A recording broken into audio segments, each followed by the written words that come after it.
I'm Abhinav, and let's talk about a country which we really end up filing a petition for, US. Just a disclaimer.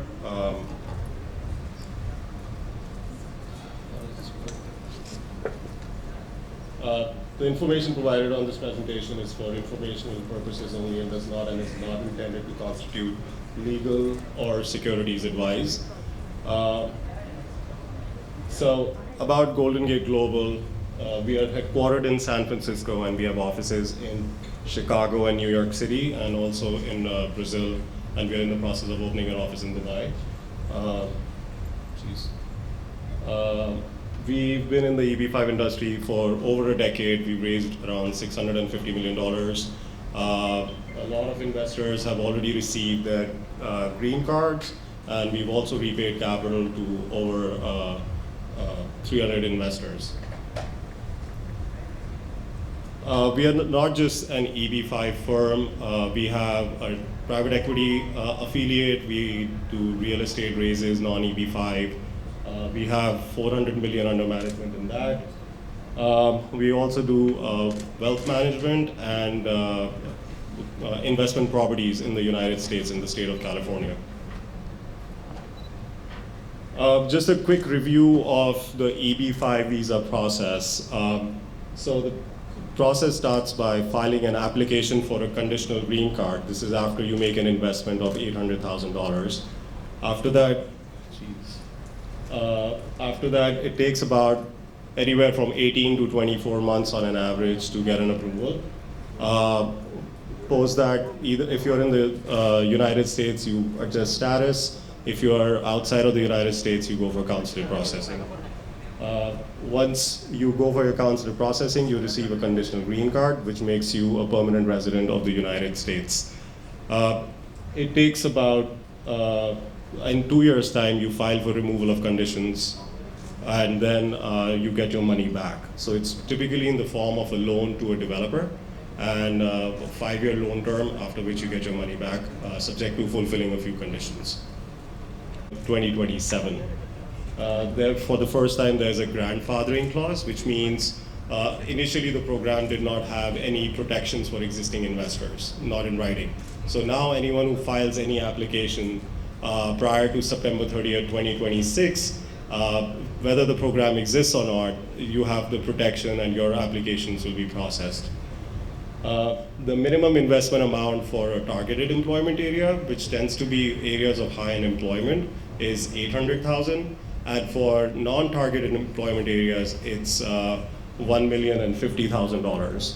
So typically you'll see 99% of all EB-5 projects are in targeted employment area at the lower threshold of $800,000. So this investment amount has been changing. Earlier it used to be 500, it went up to all the way to 900, and now it's finally settled that for the next 5 years it will be $800,000.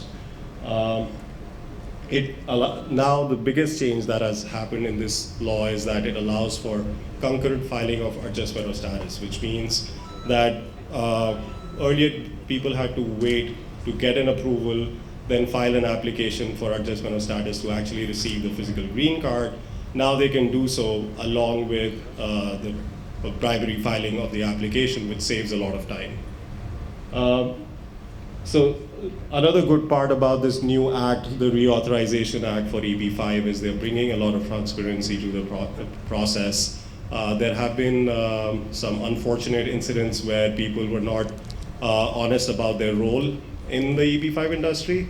So now this new act requires disclosures to investors when they're dealing with a channel partner or a finder, that they have to tell them about how much commissions they are getting and in what capacity are they representing investors, which is really good for the investors.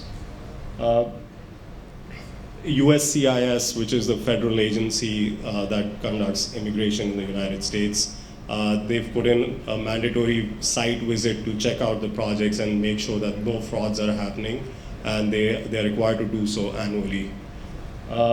It prohibits people with criminal history or securities frauds from being part of the industry, which is really important because there were certain promoters in the industry that had negative criminal history, and they continue to do those acts even when they join the EB-5 industry.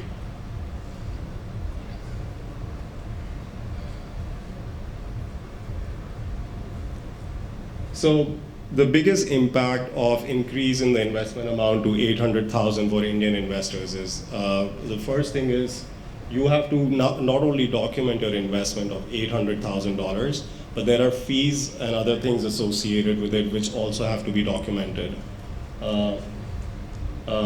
So that has increased the burden on the investors and also the lawyers. Now you'll end up documenting close to 850 or 60 when you take into account the investment and the administrative fees.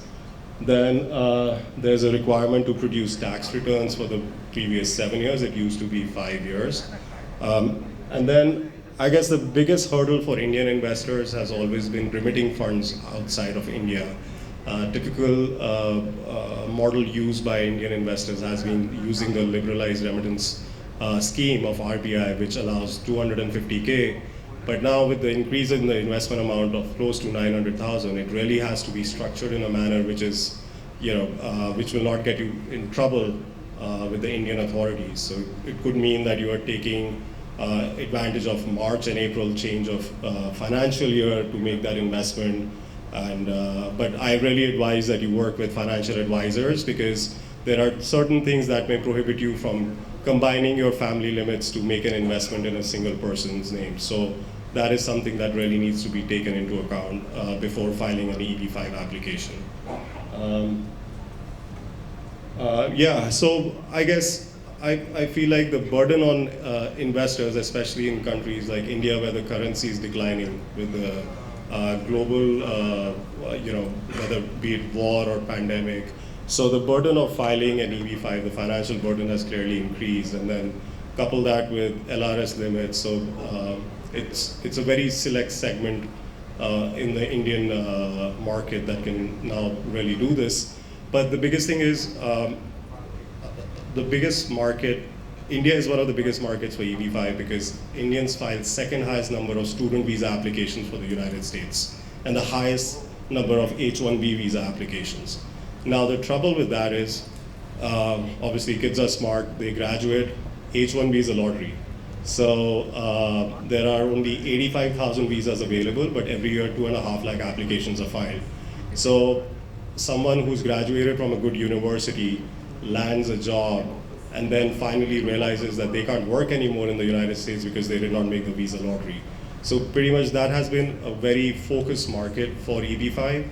And then secondly, even those who get H-1B visas, right now it's taking 40 to 50 years for them to get a green card through employment sponsorship. So it's kind of like they're stuck in one place with an employer, and they cannot really, if they want to work for a startup, that may not be possible. So that's been really attractive for a lot of investors. The good part about that is if a child is overseas on an F1 visa or working on H-1B, they are NRIs, and their remittance limit is $1 million. So for them, it's fairly easy. And it's also easy on the other side where the family can send a gift or maintenance money to NRIs under LRS of 250K each, so 4 family members can literally transfer $1 million to enable them to file an EB-5 application. I won't take much of your time because I know there's also another panel on EB-5, so they'll be discussing a lot in detail. So thanks for listening.